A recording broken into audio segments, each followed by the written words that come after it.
Christopher Lyrhem, he's the Chief Future Officer at Sircular.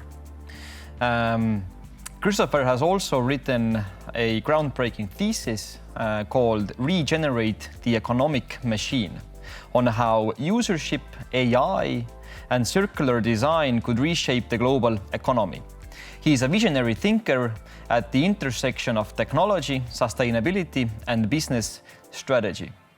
Today, we dive into how bold incentives and even bolder ideas can redefine the way cities, companies, and people engage with the future. Thank you very much, Christopher, for being here. Thank you very much. Very kind words also. Yeah, no worries. Please tell me, how can one become the Chief Future Officer? I think if you work in a company and you work in a small company, I think you could persuade your boss to give that title to you. But if you mean in terms of the profession, I think doing future research, doing research about different sectors, and not only one sector, but a lot of sectors, maybe that could entitle you to say that you are a Chief Future Officer. It's kind of one way of doing a little bit of marketing also. It's not a traditionally used title, of course. Yeah, for sure. This is the first time I saw it. But by the way, where do you do your research? What's the best source for a great market research? I get that question quite a lot, and the usual answer is everywhere. It is not only in big traditional research reports. It's not only in the news flow. It's not only in YouTube or Spotify with podcasts and so forth. It's everywhere, because you need to understand how technology is used in the hands of consumers. So you need to kind of get a feeling of how they respond to usage of physical products or whatever it is. So YouTube is a way of understanding that, for example. But everywhere is my final answer. Mm-hmm. It doesn't have to be restricted to a paywall as well, or have you seen a tendency where great information is expensive or not? No, not. I mean, before internet, it was difficult. After internet and after all the digital platforms, it is free. It is open for anyone. But you need to really dig in. You need to set out time, because it will not be offered to you in a silver platter. It will take time. You will need to do the research, and you need to do that with continuity over time. And then I think you have the equipment, the tools in order to create the best possible thesis about the future. Mm-hmm. Because I think you are curious in nature, well, obviously, because you need to be. But you already also have a very good tendency to connect the dots, in my opinion. When reading your research and your thesis, you tend to make assumptions that normal persons would not make, generally speaking. I've also seen you quoting Winston Churchill. You've said, or Churchill has said, the longer back you look, the farther ahead you can see. And so if we used that Churchill's lens on and look deeply into, let's say, cities or citizens, right? Or past, in Europe's past, for example, so you reside in Stockholm. So what kind of clues do you think are hidden there about where we should be going? Yeah, that was a very complex and difficult question. My conclusion after doing a lot of research about the future, I wanted to kind of explore what are the common denominators, what are the gravitational laws or / rules about different markets, how do people usually adopt a new innovation in the beginning, what makes a company successful, and what creates a disruptive innovation, or what creates a disruption of a marketplace. Then I went back in history, and it was kind of an exploration, going one sector after another, going one innovation after another, one decade after another in the past, and then you get this massive amount of data, and then you can analyze that data, and then you can find common denominators and learnings. For example, if you go back over the past 300 years and you analyze upwards of 300 market disruptions, for example, in audio, there have been many disruptions, from the telegraph to the telephone, from the telephone to digital telephones, and so forth and so forth. When you have a big shift from something old to something new, it's usually newcomers doing the disruption. It's not a conversion of the dominant players from before, for example. But that was a very long answer, and now you have to ask me the next question. No, it's perfect. I wanted to actually go deeper into this disruption. Is it something that's the way it is and there's nothing you can do about it? Or the bigger companies, can they be more resilient in terms of, kind of future-proofing themselves? Because this is something you have researched and said this has happened in all types of different verticals, in all types of different industries, and in all types of different times as well. So any ideas on that? Can big companies kind of defend themselves in case of that? Because that's a great idea. Not so far from here, even Nokia was a big dominant player not so long ago. Now they're not anymore. So. No. The playbook of the past has usually, when you're a big company, it's usually short-termism. You focus on the cash flow. You focus on margins. You focus on this quarter or this year or the coming 1, 2, 3 years. Not more than that.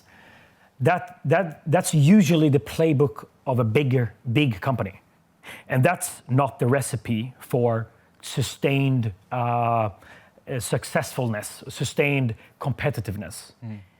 What you should have in your playbook is the learnings from the past, meaning you cannot only focus on cash flow. You need to focus on creating something totally new for your customers, meaning creating or solving the problem in a whole new way, in a better way, create new type of customer value. Microsoft is a pretty good example of that over the past 15 years, rejuvenating their Windows operating system from a CD, which you sell as a license or as a unit, to a cloud-based business model where you have a whole different architecture behind that product. Apple is another company that is morphed from computers to telephones. So being bold with new ideas, looking way further into the future than only your tactical planning, that is the playbook that you should embed into your corporate strategy. Very cool. In your own strategy work, how far back do you typically go when trying to model or imagine what's coming next? You don't. Every time you have a thesis, you don't go back 300 years. Obviously, you do that once, and then you want to focus on the more interesting, fun stuff, meaning future potential changes. When you set that, when you have set that into motion, that analysis, that research, and you conclude it, and you gain the learnings from it, you don't go into that too often. You have the learnings, so then you go into the future much more. That's my short answer. You touched on the subject that Microsoft and Apple are both going. Well, they're shifting away from physical world. They're going cloud-based. You touched the subject on licensing. What you've also said is the marginal cost for information is getting quite low. It's practically zero. And it's becoming renewable. That's also a great point. What exactly is renewability in information? Before we had a physical paper we had a typewriter. We put that paper into the typewriter. We typed, then I gave it to you. The marginal cost is the value of this sequence and the input, the physical input. And it's very difficult to renew it, at least in history. But when the digital version of information, when the physical version of information converted into ones and zeros, meaning it went to a digital version instead, it's very easy to do a copy paste. So you can basically copy anything in eternity. So it's kind of like it's renewable, and the marginal cost is very, very close to zero. Yeah. So platforms like TikTok and Substack and even different AI voice tools, do they level the kind of playing field, or just rewire on who gets to be heard then? Both. I mean, they level the playing field that if we sat here in 30 years ago, we did not have these consumer these platforms where anybody could become a TV channel on YouTube or a creator on Instagram or TikTok or a journalist on Twitter X or whatever it is. We had bigger corporate players as the gateways to the mass market. Now we have seen a democratization of the creator economy, meaning being able to create something with audio, video, or information. So it levels the playing field by a mile or a billion miles, and it rewires how you create value, meaning prior we had Blockbuster as a gateway to video. We went to Blockbuster or whatever you have had in Estonia in terms of renting VHS tapes or renting DVDs or whatever. Before we had that type of gateway, now we don't. Now we have more YouTube. So it has been a rewiring by a billion miles. For sure. Let's talk about physical products. You've also said that companies won't just sell physical products anymore, but rather access to them and switch to service type model. Can you unpack that? What does that really mean in practical terms? The easiest practicality in our future is that we won't own 90 to 95% of the cars as we do today. Maybe we'll own 50% of the cars, and the gap will be just pressing that summon button on my phone, like an Uber, and I walk down to the street and the car comes and get me. But there is no chauffeur. There's no person driving the car. So in that scenario, I do not have to own the car. I do not have to have a parking space for the car because it can go to another job after it has let me off. So that is an example of I don't own something, I use it. I access the physical product. And we've seen this in the digital world over the past 20 years, that we don't own a CD anymore. We subscribe to the access of phones, for example. Music. And this will happen for a lot of physical products in our lives, not only the car, but a range of products. And I think robotics is the main driver of this, meaning AI can drive us. AI can solve a problem, whatever it is. So you mentioned cars, you mentioned robotics. Which companies will thrive the most when it comes to this model, and who will be the biggest resistors?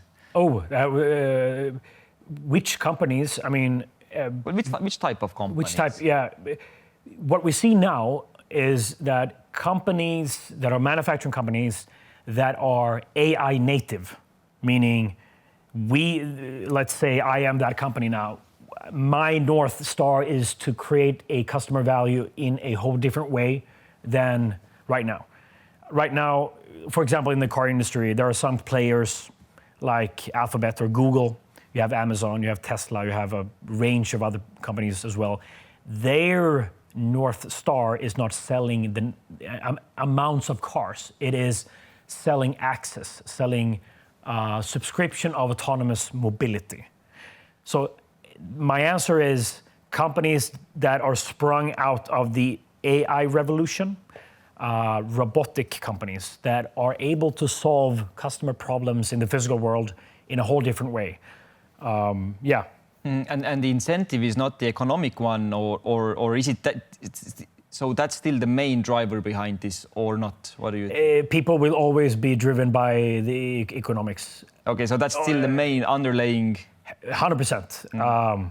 You see a lot of AI companies today, and they are not doing that. They are doing it because it's interesting, but they are doing it predominantly to get rich, like all entrepreneurs on the planet.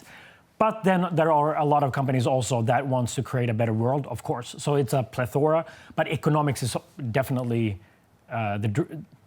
one of the big drivers, obviously. Got it.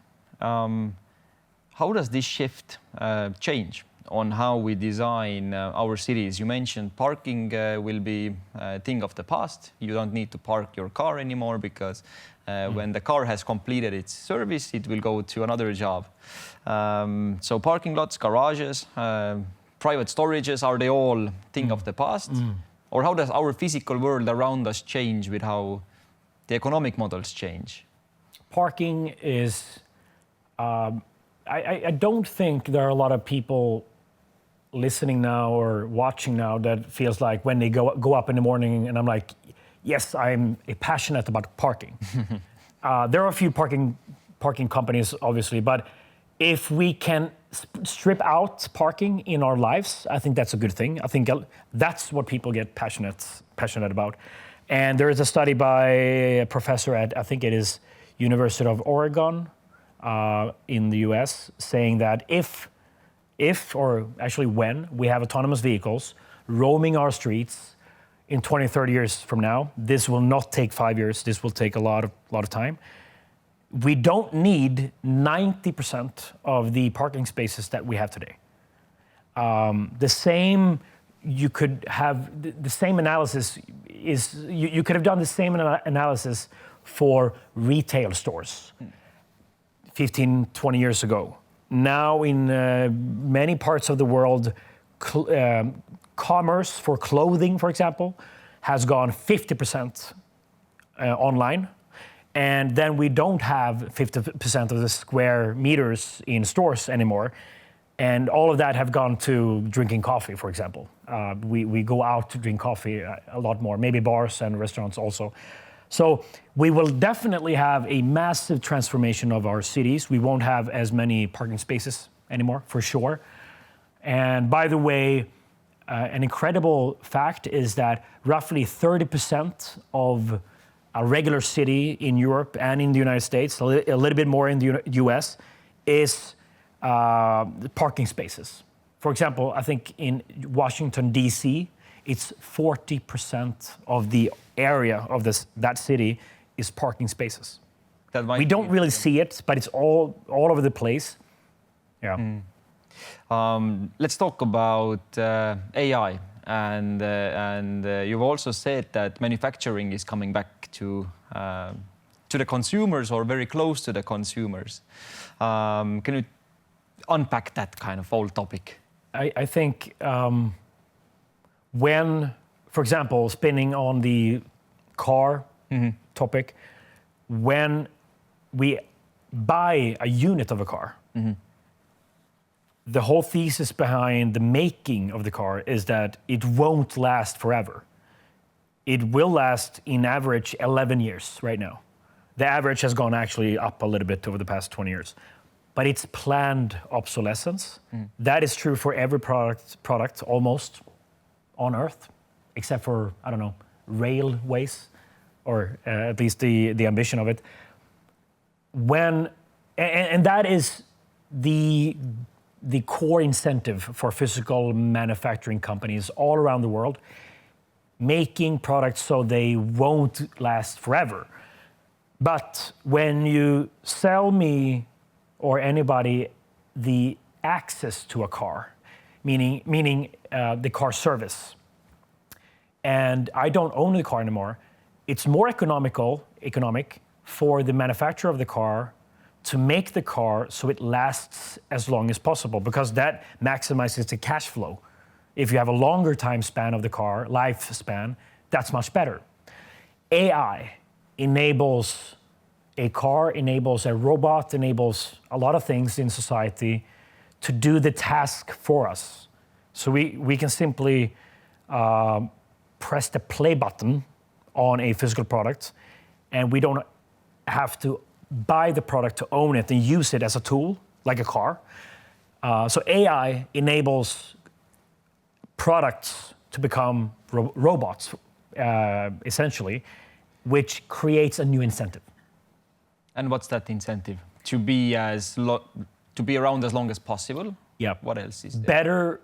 Better material, more modularity. Mm-hmm. So when the lifespan is up for a physical product, we don't have the supply chain after consumption as we do before consumption. Is totally different.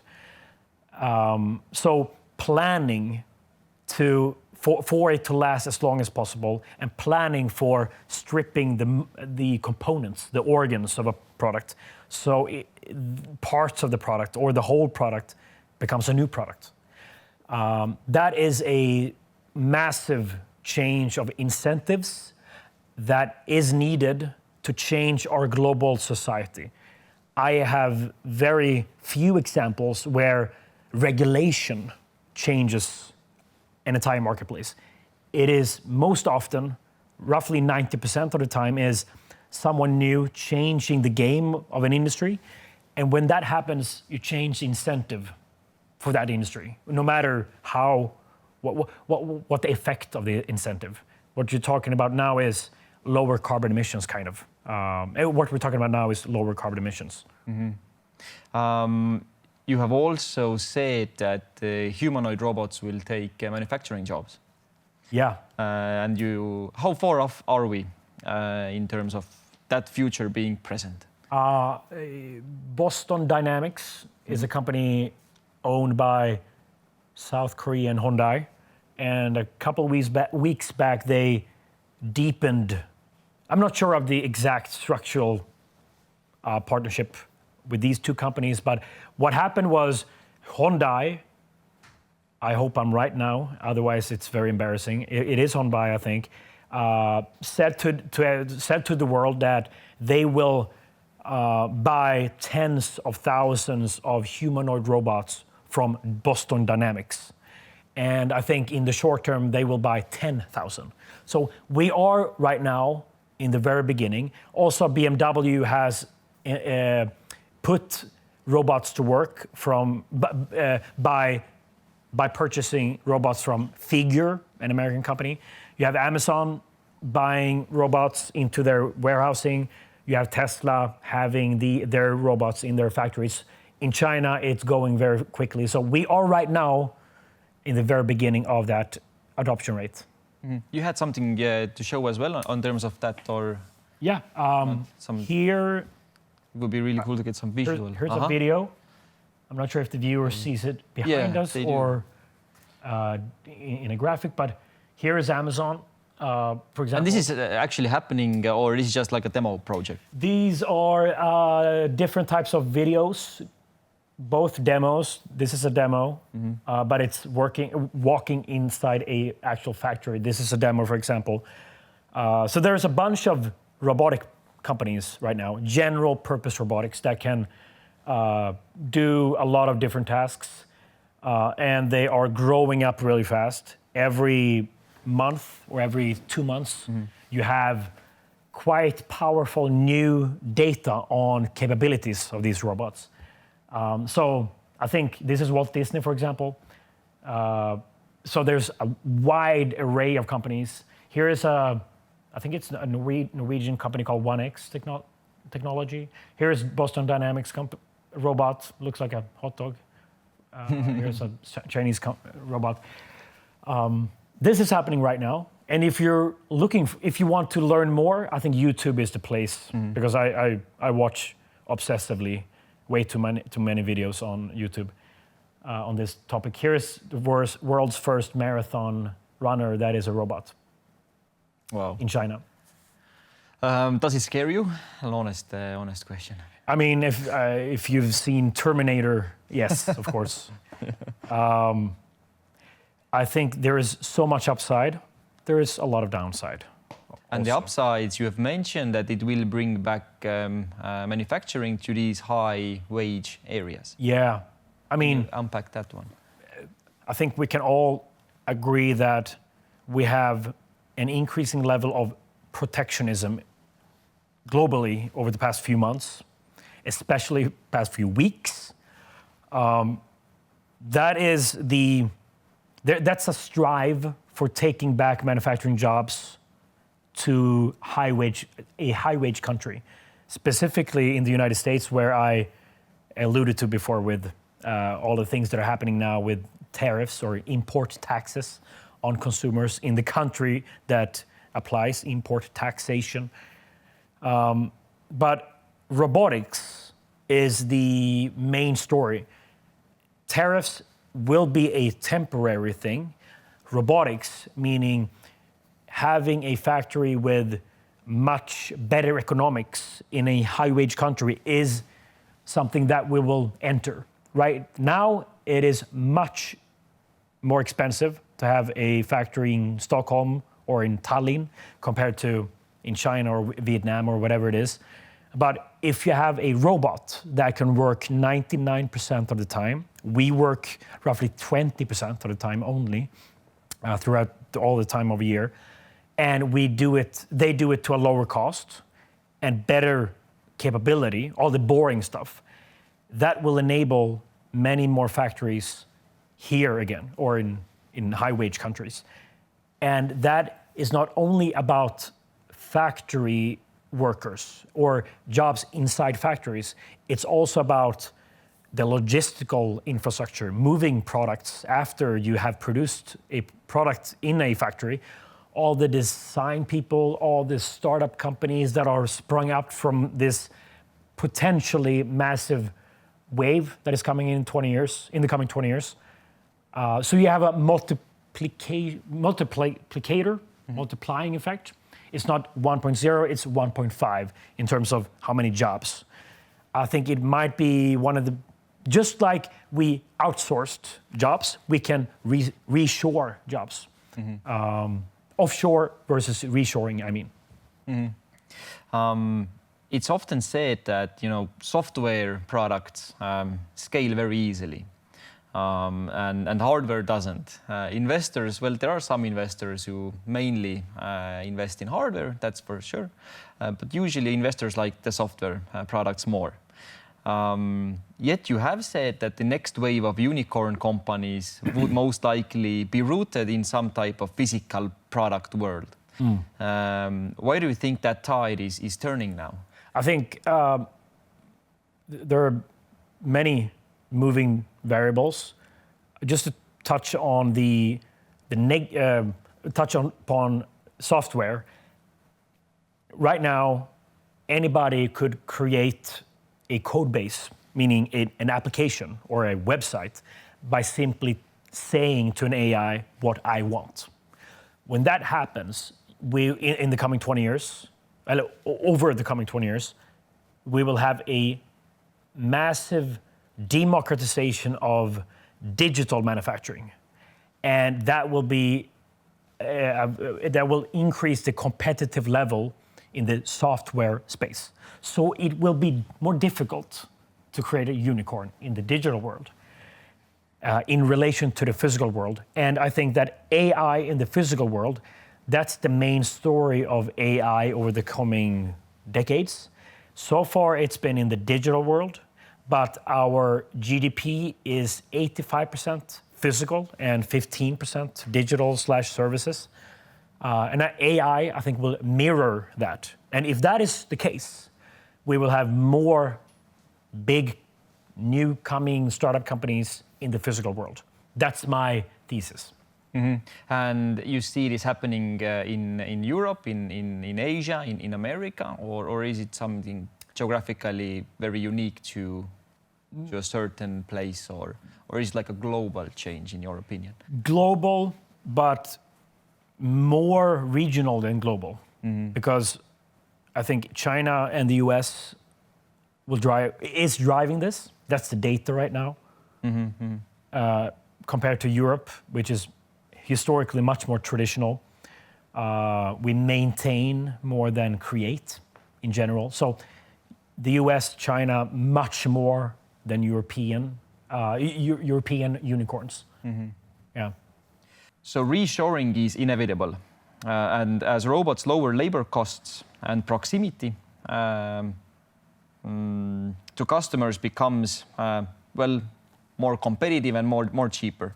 So how can society be more prepared to this for the return of micro factories and localized manufacturing? Are there any new jobs that might emerge from this? How can people be prepared? There will be plenty of new jobs. Also plenty of old jobs that go obsolete. So I think maybe the first learning is that embrace the change. Do not question that AI will take jobs. It will take jobs because that's the data of the past. The longer back you look, the further ahead you can see. All learnings of the past is that when you have a new technology coming into a marketplace, you obsolete a lot of jobs, but you create many jobs. So that it will be a massive restructuring, I think, much bigger than at any given point in history. So you need to be much more vigilant, open, and frankly also brave, because it will take bravery to really say, I will switch jobs because I think my job will change. That takes bravery and guts. It's not an easy thing. And then figure out how might the future look. And I think in terms of what you touched upon now on micro factories, when we have a lot of AI embedded into our physical society in terms of robots and autonomous vehicles, and AI will also invent renewable materials, we will have a future in the long term where we tell an AI, please make this physical product for me. Design it, print it with additive manufacturing, combine it with something else, and then you have a product at the end of the tunnel where the robots work. When that is true, it means that anybody can become a manufacturing engineer. I'm not saying all jobs in engineering. I'm saying in general, a lot of people will be able to create their own physical products. Just like anybody had the ability to become a TV channel on YouTube. That was not true before YouTube. Now you and me can just spin up an account on YouTube and create our own TV channel. I think that will be the case in the physical world as well. Also, anybody will be able to buy, not anybody, but a lot of people will be able to buy a car, an autonomous car, and rent that car out to other people. So that was only two ideas or examples of new types of things that are springing up in society. Mm-hmm. I start to understand a little bit how you think now. When you mentioned that, which is actually true as well, it's like everyone can create a website just with a voice. And when time goes on, you can even create new physical products with a voice. Although we do live in a world where resources getting more scarce, that means that physical product needs to be made out of something that's, well, it's a material product. Then you touched upon the subject of renewable materials. What is a renewable material? Is it some kind of biomaterial or what's? what's to be expected? Yeah, we don't use so much of renewable materials today. Circa 7% of our global economy, our physical economy, is circular, renewable, and 93% is linear or depletive, you could say. We don't have the materials in our society right now that can scale circularity to the inverse, to 93% from 7%.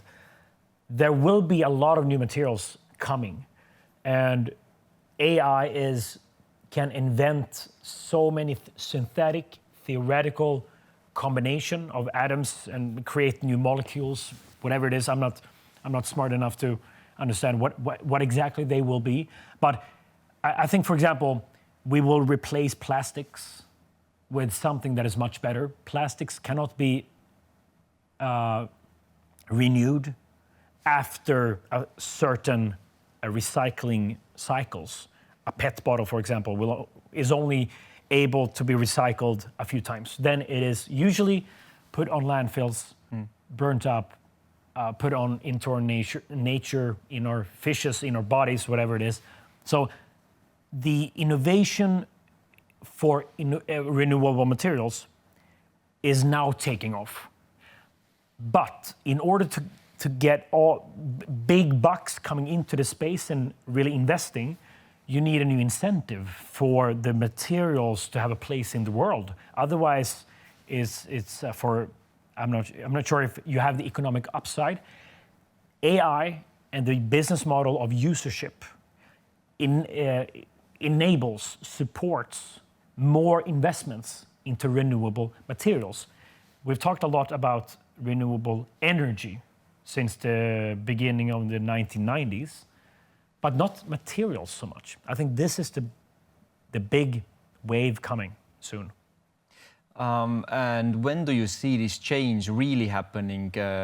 We have touched on the subject that it needs to be economically motivating to really start exchanging out some materials and substitute them with something that's circular, something that's renewable.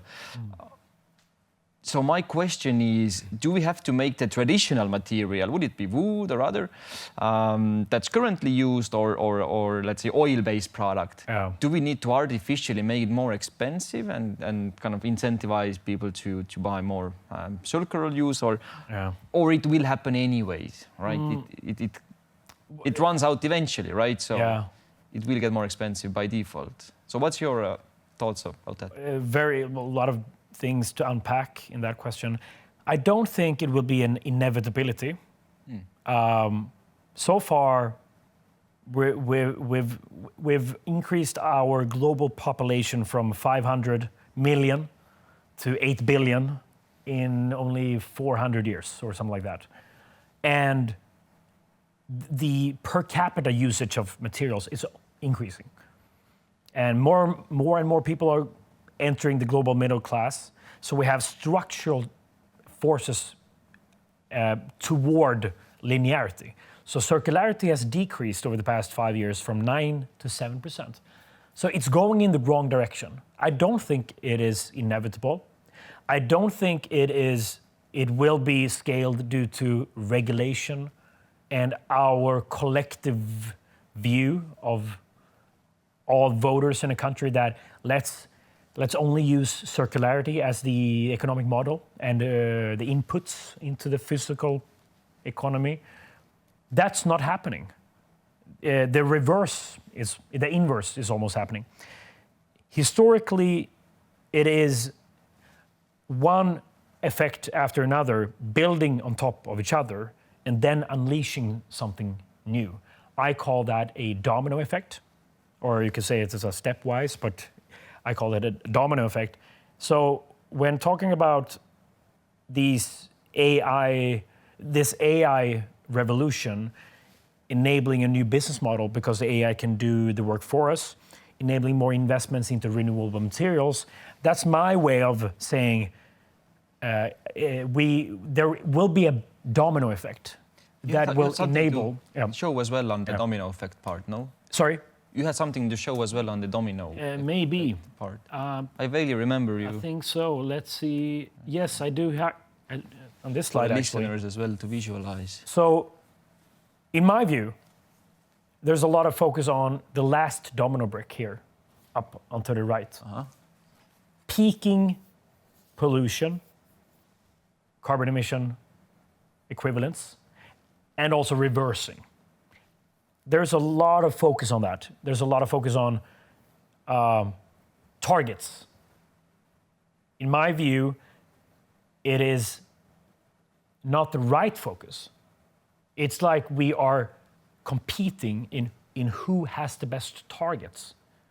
It feels like that. It does. But history has shown us, and also in our personal lives, yes, it's good to have a goal, of course, but you need to do something right now. Otherwise, nothing will change. If you want to run a marathon, it doesn't help to think about good stuff. You need to do something. And in history, we've seen these domino effects for the first, second, and third industrial revolutions. So it's very clear that this type of sequence usually change a market. And so when you have a smart sensor, which you can embed an AI model in, so the AI can move the car for you, you can pay for what the car can do for you. You can pay for the usership instead of owning it, which makes the focus on making the product last longer a more compelling incentive. Now I'm just repeating myself, but maybe it's nice to have a visual representation. It's perfect. So my view here is that we talked about inevitability. This will not be inevitable when it comes to changing our global economic model. But what we see here with the technological progress that is happening right now, and paired with a lot of thesis, because we don't know, of course, but the thesis is that people will want to buy the access to a car, not the ownership. And 60% of people actually say yes to that. 90% of people below the age of 40 say yes to that question. Would you subscribe instead of buy a car?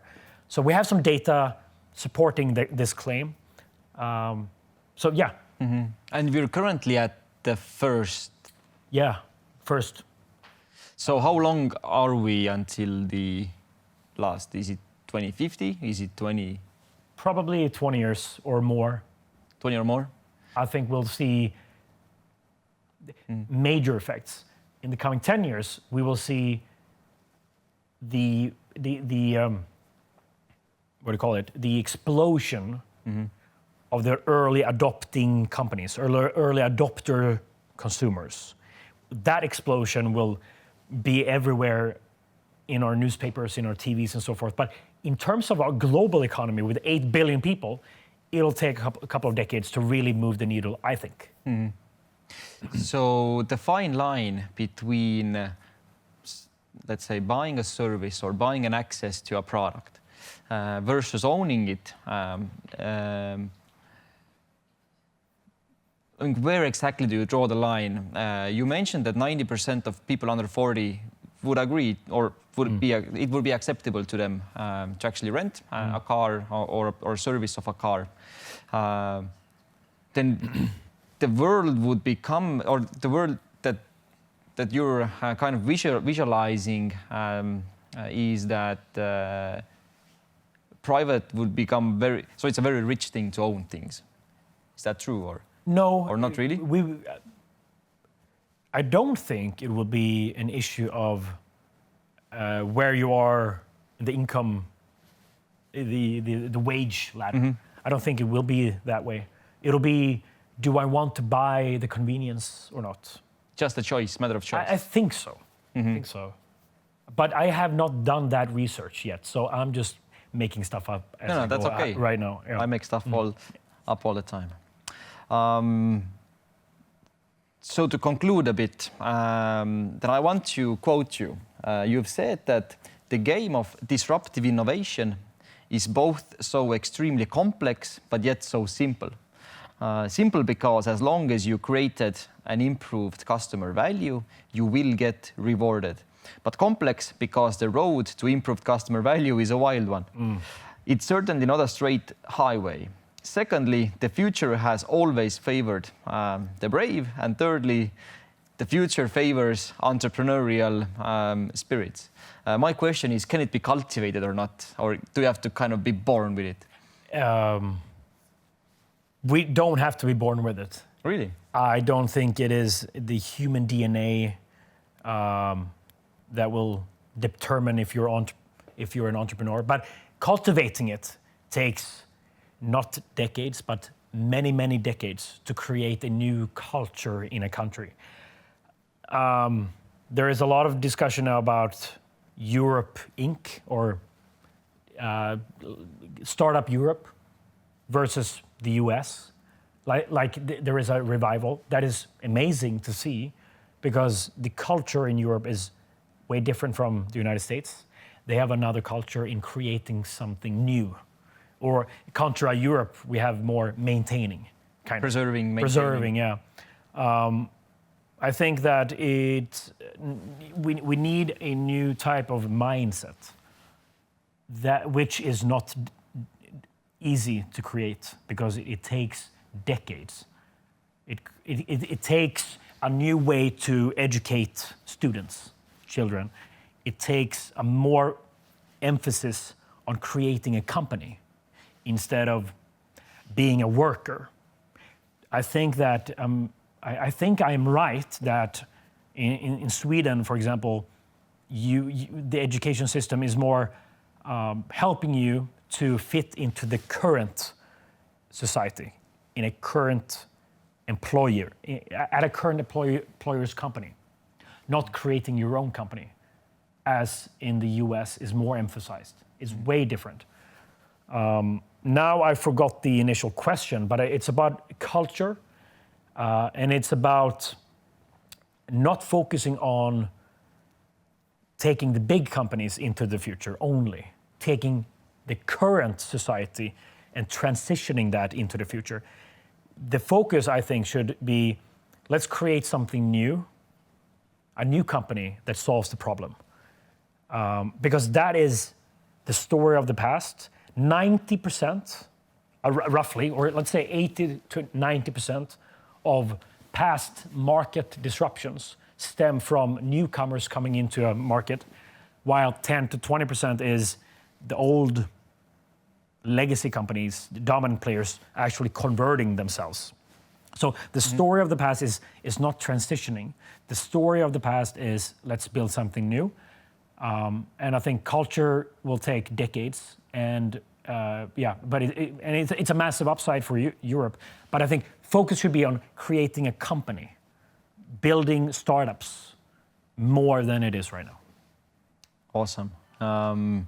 If you had to leave our listeners with one idea that they should act on, not just think about, what would that be?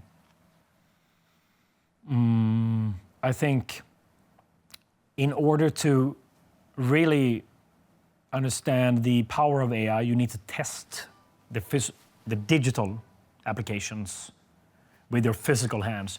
You need to test more and more AI models, but also AI applications. Clone your voice, clone your visual appearance, make a video of you saying something, create a workflow with a trigger of, if that happens in the world, I want that output with many steps, for example. That's the next big thing in AI, with agents and workflows of AI, not only conversational applications and models like ChatGPT or Google, whatever it is. So test these new applications out. Don't just read about them, because it will instill the inevitability in your mind.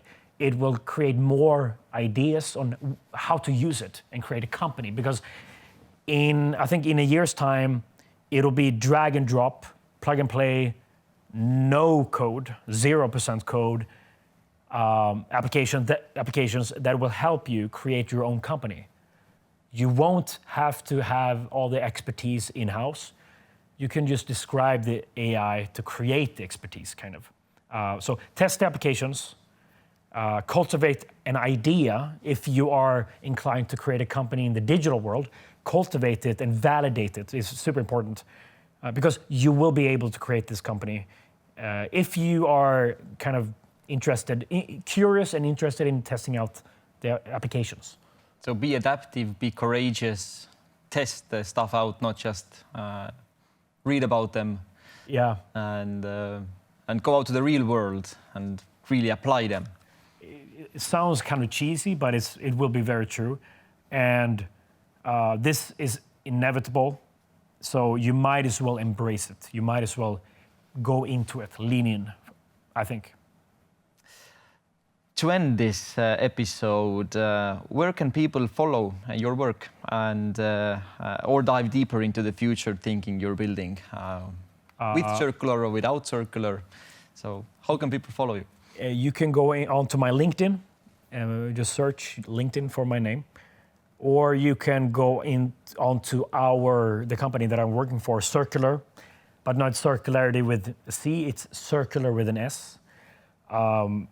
Sircular.io or Sircular.ai.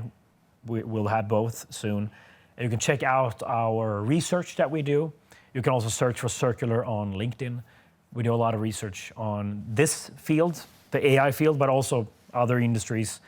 And we want to help investors find the best startup companies out there by enabling a 5-minute analysis of a pitch deck, for example. That's the 20-second elevator pitch from my end on what Sircular is.